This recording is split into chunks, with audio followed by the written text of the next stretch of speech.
सबसे पहले आप ये सॉन्ग सुनिए। रमजान मन रम दिलबर मन, ओम श्री रामाय नमः। जोगी बन शहजादे मन, रमजान मन राम दिलबर मन।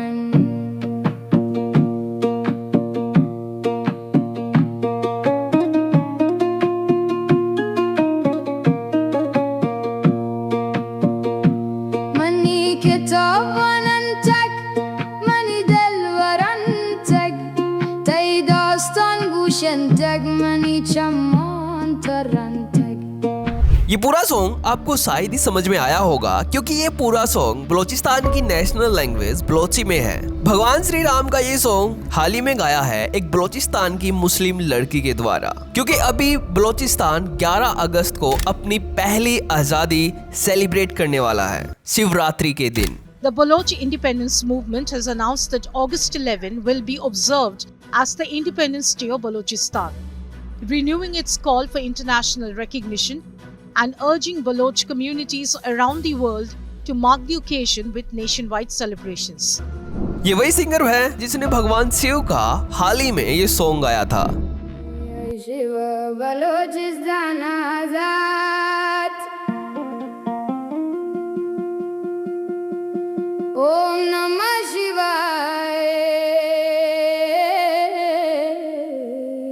हिंगला जमात कैलाश पिया।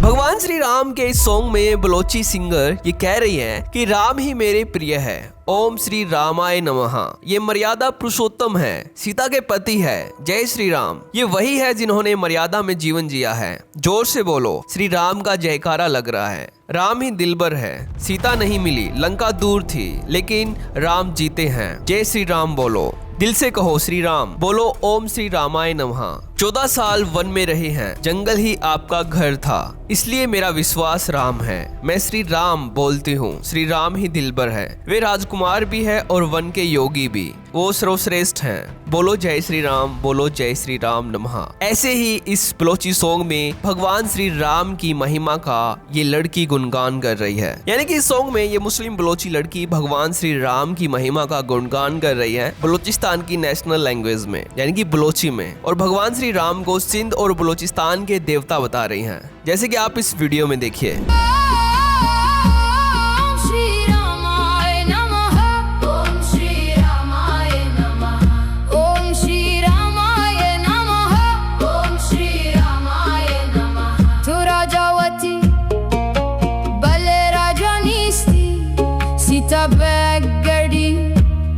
पदहरम तू गश्ती मर्यादा पुरुषोत्तम मेरा खराम, ओम श्री रामचंद्राय नमः। और इस सॉन्ग को नेपाल और भारत का स्पेशल सपोर्ट मिल रहा है। इस सॉन्ग के कमेंट बॉक्स में इंडियन हिंदू और नेपाली हिंदू बलोचिस्तान को आजाद बलोचिस्तान बोल रहे हैं, क्योंकि 11 अगस्त को बलोचिस्तान अपनी पहली आजादी सेलिब्रेट करने वाला है। बहुत सारे लिख रहे हैं कि ये रिपब्लिक ऑफ बलोचिस्तान है जो अपनी एंशिएंट हिंदू हिस्ट्री दोबारा से रीराइट करेगा। और इस सॉन्ग को लोग बलोचिस्तान का नेशनल एंथम भी बता रहे हैं, लेकिन बलोचिस्तान का नेशनल एंथम क्या हो सकता है ये अभी क्लियर नहीं है। लेकिन यहाँ पर सबसे इंपॉर्टेंट चीज ये है कि बलोचिस्तान के जो बहुत सारे एक्टिविस्ट हैं, इन्होंने रिसेंटली अनाउंस किया है कि बलोचिस्तान ऑफिशियली इंडिपेंडेंस डिक्लेयर करेगा इस्लामिक रिपब्लिक ऑफ पाकिस्तान से अलग होकर। अगस्त 11 को बलोचिस्तान सेलिब्रेट करेगा अपनी पहली स्वतंत्रता। और साथ ही साथ इन लोगों ने यह भी कहा है कि अब इन लोगों को चाहिए ग्लोबल रिकॉग्निशन, और इसमें भारत का काफी इंपॉर्टेंट रोल होगा। इसमें जिस तरह से बांग्लादेश को बनने में भारत का क्रिटिकल रोल था, सिमिलरली जब बलूचिस्तान भी पाकिस्तान से टूटकर अलग होगा, तब उसमें भारत का क्रिटिकल रोल होने वाला है और यूएसए का भी एक काफी इंपॉर्टेंट रोल होगा यहाँ पे। लेकिन उसके लिए ट्रम्प की जगह कोई और विजनरी प्रेसिडेंट होना बहुत ही जरूरी है। और अब इस टॉपिक को हाईलाइट करने के लिए दुनिया भर के सैकड़ों आर्टिकल पब्लिश हो रहे हैं बलूचिस्तान की आजादी को लेकर, क्योंकि शिवरात्रि के दिन बलूचिस्तान अपनी पहली आजादी सेलिब्रेट करने वाला है। इसलिए साल 2030 तक बलूचिस्तान को दुनिया के सभी देशों का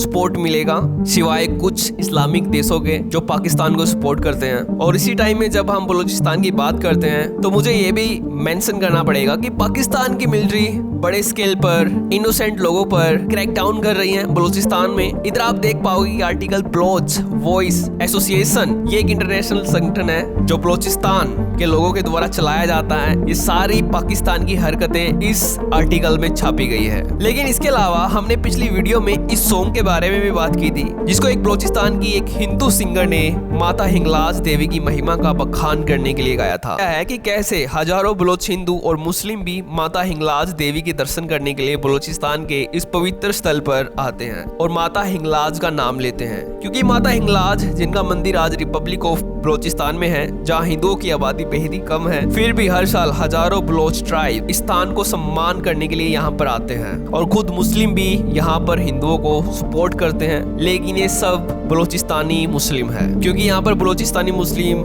माता हिंगलाज को नानी पीर के नाम से संबोधित करते हैं। लेकिन यहाँ पर सवाल ये उठता है कि क्या बलूचिस्तान की इस मुस्लिम लड़की ने बलूचिस्तान की नेशनल लैंग्वेज में ही ये सॉन्ग अभी क्यों निकाला? तो देखिए, बलूचिस्तान लिबरेशन मूवमेंट के लीडर ने अभी हाल ही में ये भी बिग अनाउंसमेंट की है कि बलूचिस्तान अब एक स्वतंत्र देश बन चुका है। इन्होंने दावा किया है कि अब उन्होंने बलूचिस्तान के 85% रीजन पर कंट्रोल कर लिया है और 11 अगस्त को ये आजादी को सेलिब्रेट करेंगे। इसलिए बलोच लिबरेशन मूवमेंट ने बलूचिस्तान को एज ए कंट्री रिकॉग्नाइज करवाने के लिए दूसरी कंट्रीज से भी अपील की है। तो इसलिए हो सकता है कि ये सॉन्ग अभी रिलीज किया गया हो। और इसलिए सबसे इंपॉर्टेंट चीज ये भी है कि बलूचिस्तान पाकिस्तान का सबसे बड़ा प्रोविंस था। ये पाकिस्तान के लगभग 44 लैंड एरिया में फैला हुआ था, लेकिन यहाँ देश की कुल आबादी का केवल छोटा सा हिस्सा रहता है। ये इलाका नेचुरल गैस, गोल्ड, कॉपर और कई दूसरे मिनरल से भरपूर है। इतना ही नहीं, यहाँ मौजूद ग्वाडर पोर्ट को चाइना की CPEC प्रोजेक्ट का सबसे इम्पोर्टेंट हिस्सा माना जाता है। इसलिए पाकिस्तान इस पर कंट्रोल करना चाहता है, लेकिन पाकिस्तान के हाथ से अभी निकल चुका है। इसके चलते बलूचिस्तान ऐसे हिंदू सॉन्ग रिलीज करवा रहा है। बहुत सारे लोग इनको AI सॉन्ग भी बोल रहे हैं, लेकिन इससे तो ये समझ में आता है कि ये सॉन्ग रियल है। तो अगर आपको ये वीडियो इंपॉर्टेंट लगती है तो इसको शेयर जरूर करना, लाइक करना और चैनल को सब्सक्राइब कर लेना। तो थैंक्स फॉर वॉचिंग।